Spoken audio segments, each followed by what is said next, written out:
expenses. Right. You would put the money in your own personal bank accounts, right?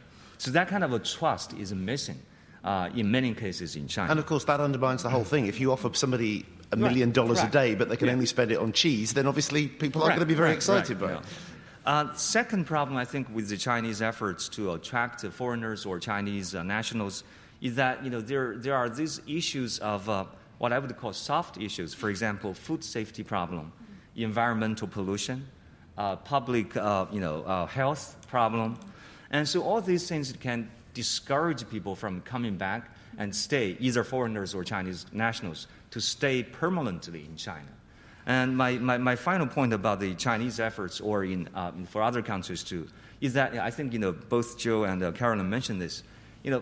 Making people to stay a country, to like a country, it's not just about giving them a bigger paycheck.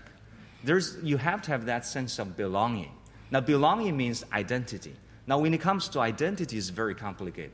Many people go to a foreign country. They seek a better house, a better public education for their kids. But down in their hearts, they also think, I'm a Filipino, I'm a Chinese.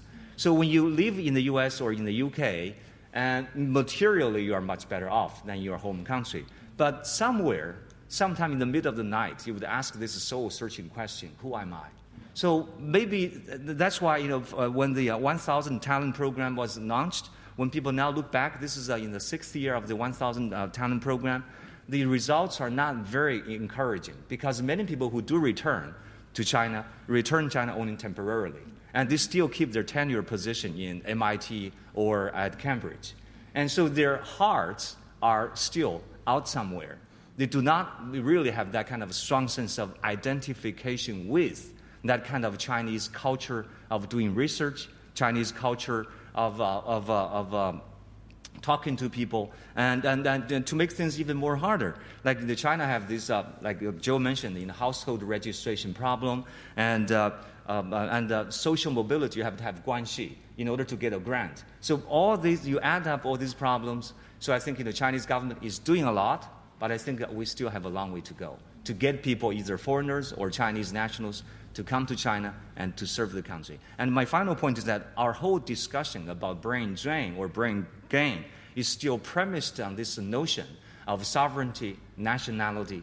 And so that's why the government would sometimes feel like you are ungrateful because we spend so much money in your public education, college education.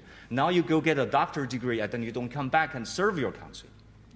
And that sense of ungratitude is still very much a big role in our discussion about this brain drain or brain gain. Joe Beale, you can look at this, as Professor Taoshé says, in some terms of a nation looking at it as ingratitude, but isn't it also an evolving sense of what we identify with? If I was back 100 years ago, I might proudly say, I'm a Grimbarian, that's Grimsby, small town, north of England, where I happen to be from. Then a bit later, maybe I'd be proudly from Lincolnshire, my part of England. Then I might be a north of England. Then I'm British, and now maybe I'm a citizen of the world. And it's probably the same for a lot of people. What they identify with, what they consider they belong to and is loyal to, is expanding, and therefore that gives them freedoms. Well, Quentin, I thought you were describing me there. Absolutely. I don't think in a global world and in such an interconnected world as ours that we can confine people. But there is nevertheless a policy issue in terms of investment in people by governments, and often, and we're sitting in Africa, cash-strapped governments. I think what we have to do is think about some form of golden handcuffs, not forever.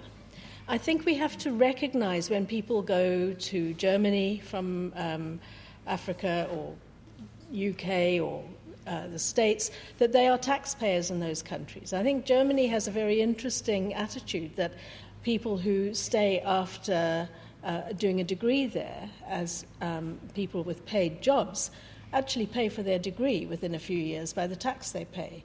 So I think there are ways in which we can think about national policy in very sensible ways without restricting or controlling how people identify.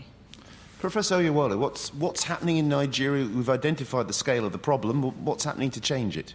Yeah, I think government in Nigeria now is focused at ensuring that they create necessary economic environment to be able to attract the brain that has gone. but they found out that this is not really working. And the intention is to leave them where they are, but see a way of benefiting from them through a diaspora program.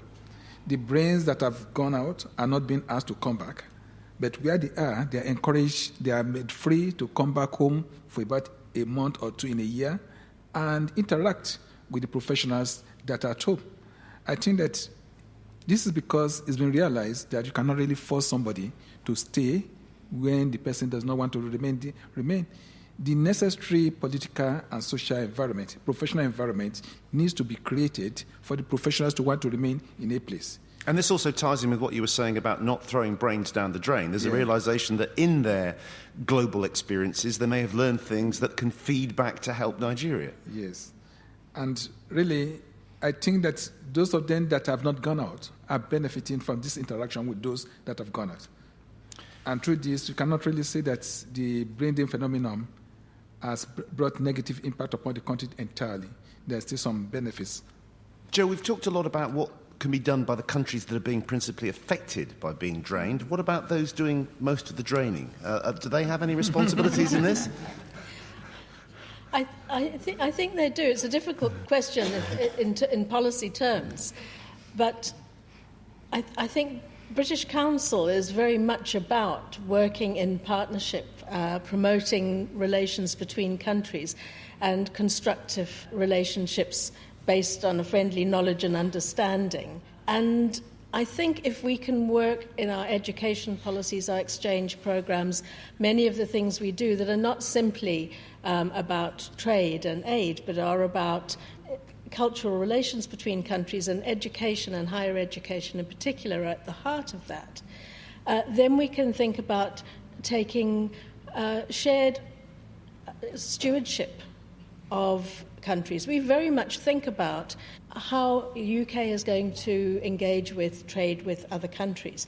And if we deplete other countries through siphoning off all their talent, they're not going to be very good trading partners. They're not going to be very good partners of any kind. And so we have as much interest and commitment to building up other countries in partnership as we do working with their talent. And the Going Global 2016 conference theme is about universities and nation building. And it's very much about looking at that enabling environment that is going to make scholarship, innovation and research into the economy of nations so that we will all have a much more level global playing field. Finally, as we've established, many nations have been getting concerned about brain drain for more than half a century. So are things, do you think, going to get better or get worse? And we'll start with Professor Olushola Oyewole. I think it's going to get better because nations nowadays are cognizant of the need to retain their own skilled professionals. They are committing themselves to creating the conducive environment that will not make them to be attracted to other countries. I think efforts at improving higher education institutions and activities in each country will help to reduce brain drain for the future. Thank you. Karen?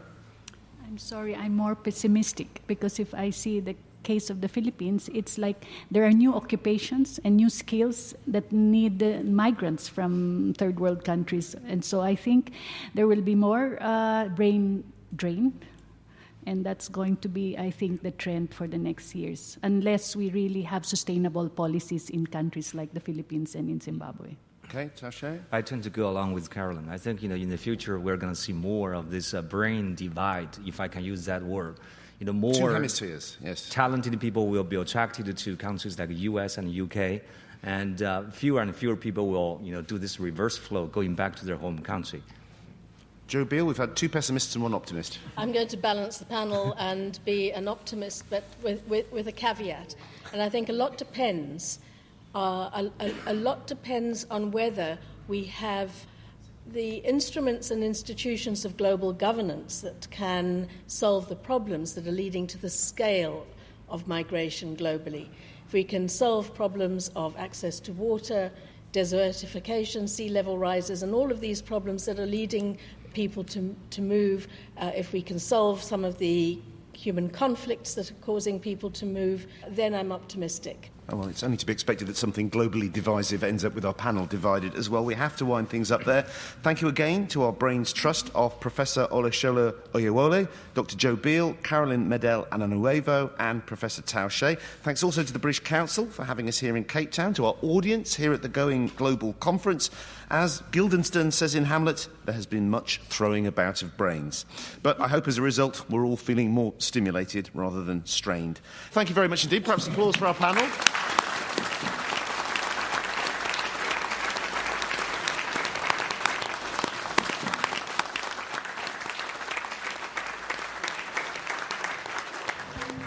If you've enjoyed this BBC podcast, why not try others, such as In Our Time, where Melvin Bragg discusses the history of ideas. To find out more, visit bbc.com/podcast.